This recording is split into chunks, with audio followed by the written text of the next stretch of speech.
Hi. Pleasure and thrill being in front of you. I've never been on a stage of the opera, so please do not expect me to sing.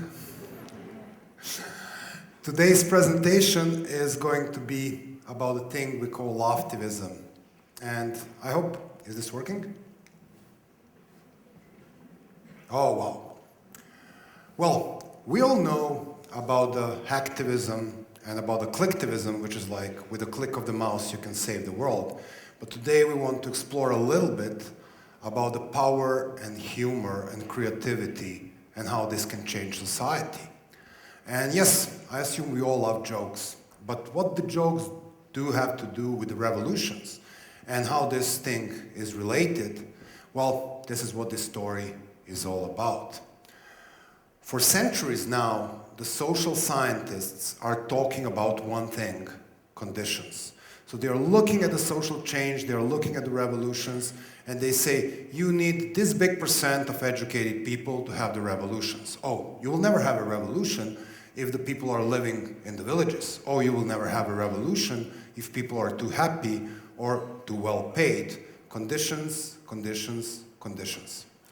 I've spent the last 10 years of my life traveling around the globe and meeting troublemakers. And there is one thing I've learned. It's not about the conditions. It is about emotions. It is about the emotions which are driving the people around this place. Well, look into this prejudice. You can look at the faces of the traditional revolutionaries like Lenin and Mao and Che and Castro and even Yugoslav leader Tito, and you can see them, they're really grim guys, really guys. And they're like that, scientist says, they should be serious because they're involved with a serious business of the revolution. Very unlike that, modern revolutionaries on another side of the slide are looking like they escaped from a party. They sing, they dance, they drum, they whistle, they smile, they're all covered with badges, and they look ridiculous in a way. Well, who has the right now? It's a big question. There is a fantastic study published by two American scholars, Maria Stephan and Erika Chenoweth, called Why Civil Resistance Work. It looks into 323 different campaigns, violent and non-violent campaigns, from the beginning of 20th century to 2006. Results? Impressive. If you're a serious armed revolutionaries, your chance to success are about 26%. If you're a ridiculous-looking non-violent revolutionaries, your chances are twice as big. So it seems that these laughing, ridiculous-looking guys know what they are doing, and they are not ridiculous at all. There are three main reasons why humor is such a powerful weapon in a social movement, especially when you're opposing the big guys, the tough guys, the dictators. First, humor melts fear. Fear is the air that dictators breathe. Without the fear, they cannot survive. There is nothing which breaks fear faster than a joke or a humor. Second, humor makes your movement looking cool. And if your movement is cool and in, everybody wants to join. So your movement really grows. Three, humor and mocking creates a huge dilemma for your opponent. If they react, they will look stupid. If they don't react, other people will start mocking them as well. I've learned about the power of the humor and the dilemma combined when I was a young student in Serbia. We were a really small movement at the time, maybe 15 people, and our budget at that point was about 50 euro. So we came out with this revolutionary idea that we will paint the big oil barrel in the red, we'll put a hole on the top, we'll paint our beloved President Milosevic on it, so when you put the coin in, you buy yourself right to hit this barrel. Boom! So we bring it into the main shopping district, just left it there and went for a coffee. Within the range of minutes, there was a clue of people waiting, to express their honor to Mr. President. Well, you think this is the funny part? No. The funny part was when police arrived. So what the hell they are going to do? To arrest downtown shoppers doesn't make sense. To arrest us, we are nowhere to be seen. So you bet they did the funniest thing. They arrest the barrel. So the picture of the two policemen dragging this barrel into the police car was the best photo shoot of the month in Serbia. It was all over newspapers and they really looked ridiculous. So to use this humor times dilemma action thing is always best when you have a stupid restriction. For example, in Iran, maybe to your shock, women are prohibited from going to the sports events.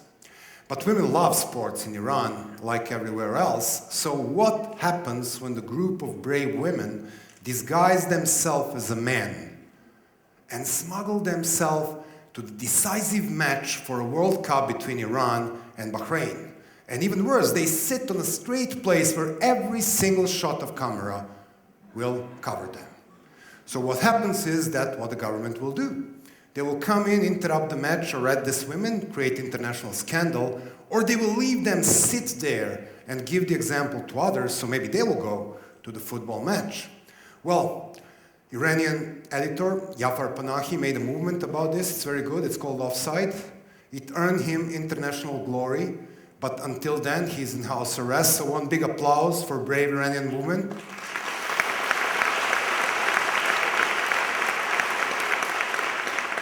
Use of humor is not limited only to the autocracies. When Occupy Wall Street social movement hit hard, United States of America last year, the first movement of the New York police was to build a fence around this big iconic monument of the Wall Street Bull, this big thing. And of course, you know, it was all over the fence, and the people were thinking how to get into it. Well, there is a very powerful and creative group of Laughtivists in the US called Yes Men. They are the real nightmare of the greedy corporations. They come out with a very simple idea. Two people dressed like clowns were making police busy. They were teasing them, they got arrested, while the guy dressed like Matador jumped over the fence, symbolically killed the bull, and even earned himself a free ride on the top of the New York police cars. No matter, this thing has about 1 million views on the YouTube. Well, humor works very well even in a very cold climate. Last year, demonstrations against the election fraud in Russia were not only limited to Moscow and St. Petersburg, but in smaller places, people were prohibited to go out and protest on the street. So in a very, very small place called Barnaul, somewhere in Siberia, last February, people came to the genius idea. They will bring their kids' toys to the square to organize a toy protest.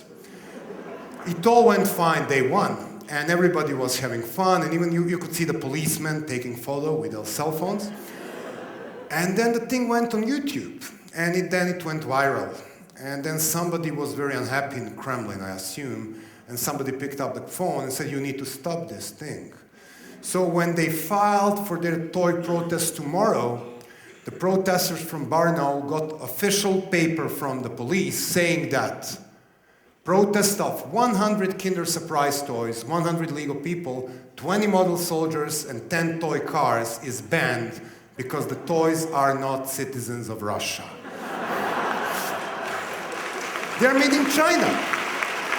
So next time, please use a little bit either Russian babushka for a protest or find themselves a nice toy passports. From Russia all the way to Balkans, Montenegro. Losing a luggage in a plane, it's not a very pleasant thing, but it's not a big drama. In fact, it happens to me half of my life.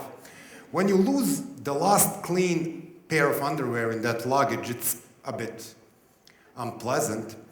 But when you are accused for using state-sponsored credit card for buying lost underwear, like it happened to the Montenegrin Prime Minister last year, then you are in trouble.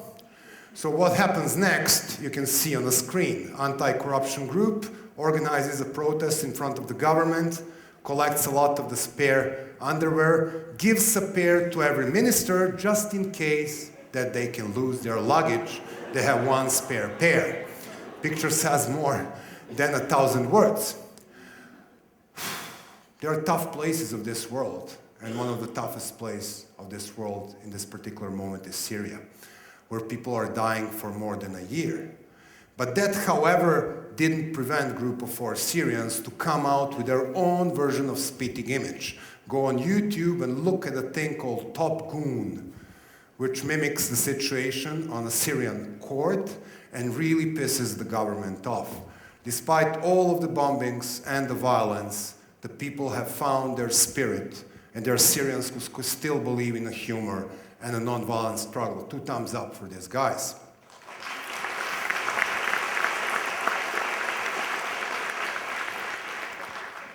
Well, you remember this thing? It was called Egyptian Windows. It was very popular January last year. If you don't see it on the screen, the first one was during the time when revolution happened in Tunisia, and most of Egyptians were very jealous that they didn't make it still. So they created this lovely little windows of opportunity, so you could see files copying freedom from Tunisia to Egypt, few days remaining, and then this lovely sign like, when you find a virus. It's like, we cannot copy the freedom from Tunisia to Egypt, you need to remove Mubarak first. Well, Mubarak was successfully removed, and this was very nice screensaver for quite a while. But what happened when 2 years after this change, the first democratically elected president of Egypt, Morsi, tried to grasp a little bit of power? This. Within the range of the minutes, the power of Laughtivism in Egypt not only portrayed the new president and labeled him as a pharaoh, came out with the thousands of jokes and the cartoons, and now you have millions of people protesting there and struggling to maintain democracy. Well, of course, the government does all the nasty stuff. They don't know how to respond. They chase newspapers. They are all over after people who are teasing them. One of the top state comics, called Bassem Youssef, is, of course, under the pressure. But hey, guys, this is not how the things are happening. Once the spirit of the laughter and people power come out of the box, you can't put it back in. This is not working this way. Well, the grand lesson here is, whether democratically elected or autocrats, politicians tend to behave in a certain way. Maybe they spend too much time watching themselves on the TV screens, or their big images on the billboard, or they're looking to their faces in the newspapers. I know you know what I'm talking about. And they start believing this image of themselves.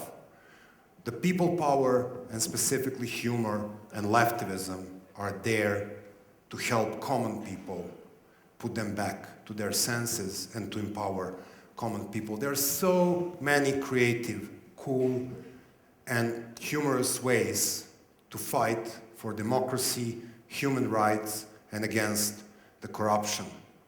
So keep on laughing your way to victory, and keep on changing the world with a smile on your face. Thank you.